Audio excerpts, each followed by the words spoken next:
Look, it was only going to be so long before we're all like, Caitlin Clark's got to be back for the Fever to be the exciting, watchable team that everybody, kind of fell in love with because it happened around Caitlin Clark's play.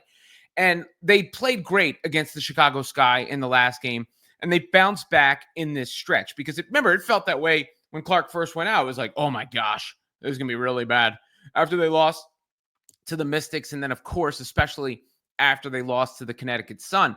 Then you get the Ari McDonald story, which has been a nice story for the team. Unfortunately, that's going to come to an end soon, and that's a bummer for Fever fans because McDonald just plays at a faster pace than Sydney Colson, and of course with Brianna Turner and Michaela Timpson barely playing at all, it's like she needs to be part of the rotation and part of the team.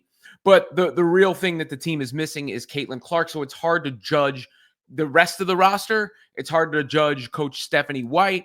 And it's hard to really get a full picture until Clark is back in the lineup.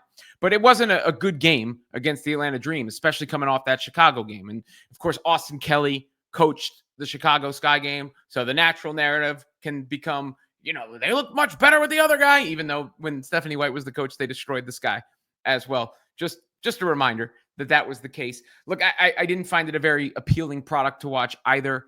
They played slow, but part of that's the Dream, part of that's the personnel. And again, that goes back to the Ari McDonald thing, who's not enough to overcome these issues on her own. She's tried her hardest. She's auditioning for her future, and she's got more pep in her step, than Colson, who's kind of like a table setter or attempts to, doesn't even make great post entry passes, certainly isn't a somebody who's going to beat you off the dribble and become a blur. It's just not going to happen. That's not the way she plays. And if I could one-to-one swap them, I would. And then, again, with the bigs, for anybody who's still unaware, McDonald will be waived. She has to be waived when the healthy players come back. And then she's going to be off the team or sign somewhere else, most likely, unless they were to wait 10 days and cut somebody else. That's the way they bring her back, or wait until later in the season and bring her back. But, she didn't change the dynamics of this game either. Played 24 minutes, played fairly well, of course, but nobody played particularly well in this one. And when Kelsey Mitchell's 5 of 16 from the floor, without Caitlin Clark, it's going to be a problem. When Lexi Hull is 0 of 5, that's going to be a real problem. 0 of 3 from 3. Lexi Hull is really the heartbeat of the team.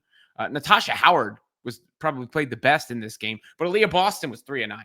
So when Aaliyah Boston doesn't shoot well, and Kelsey Mitchell doesn't shoot well, and Lexi Hull doesn't shoot well, and you don't have Caitlin Clark, you're going to have a bad time, especially when you're matching up against a team in the Atlanta Dream that's a tough matchup for the Fever in the first place because of that interior size that they have. I've said that all season long. That was even when Clark was playing. Jones and Griner give the Fever problems. Griner only played 15 minutes in this one, but Jones gave them a ton of problems. It's a well-coached Atlanta team, and it's just a better Atlanta team than the Fever without Caitlin Clark, whose return is imminent. Will it be against the Liberty? Then we get another size-up game between the Fever and the Liberty at full strength. Because, again, all the measurable statistics speak well of this Indiana Fever team. And I always thought it was going to be like 2-2 in that initial run, and they would lose to the Dream if they got there. If everything worked out well, they would have been 3-1. They weren't. They were 2-2. But that was about what I expected. You can go check the tapes. 2-2, and then 2-3 after the Dream game.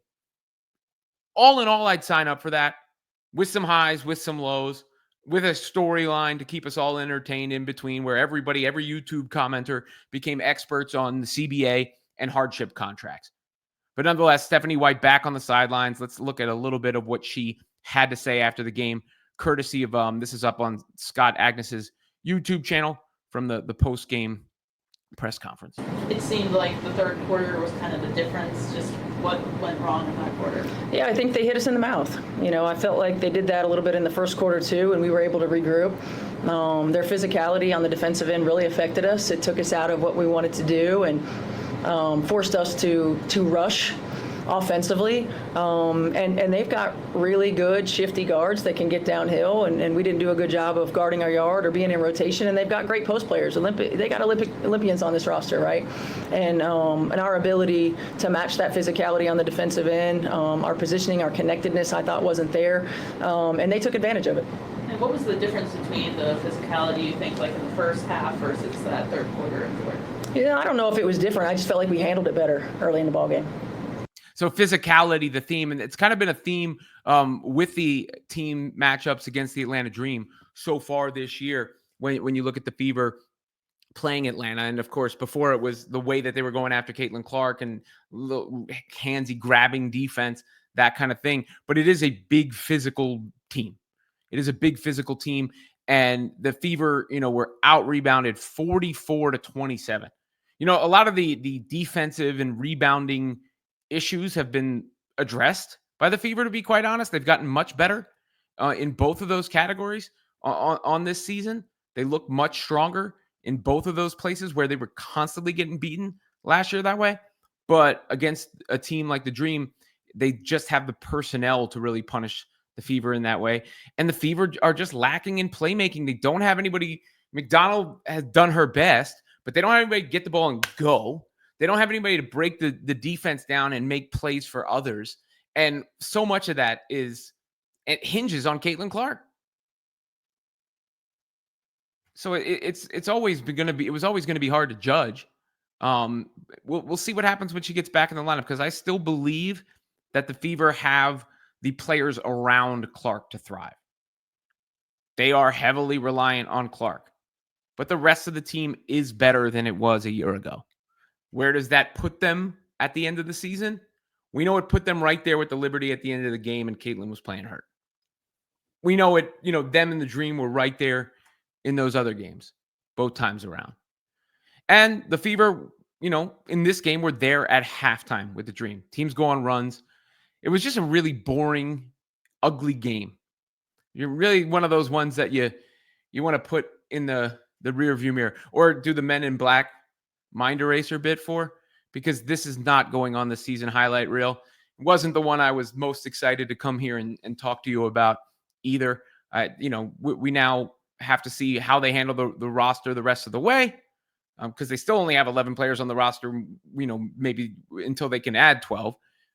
What eventually happens with the McDonald? Well, we know exactly what's going to happen with Ari McDonald, and it seems highly unlikely they're going to cut somebody. So the writing's on the wall, but I guess there's still that possibility of the future move after the 10 days. But most importantly, when Sophie Cunningham back, because remember, she's gone too.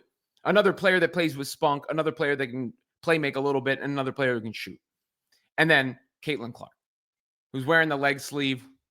Everybody was excited about that.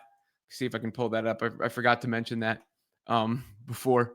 People are a little pumped about the Caitlin Clark leg sleeve. This isn't the best photo, but it's the first one I could find. And they need her in that leg sleeve to come get the season back on track for the Fever.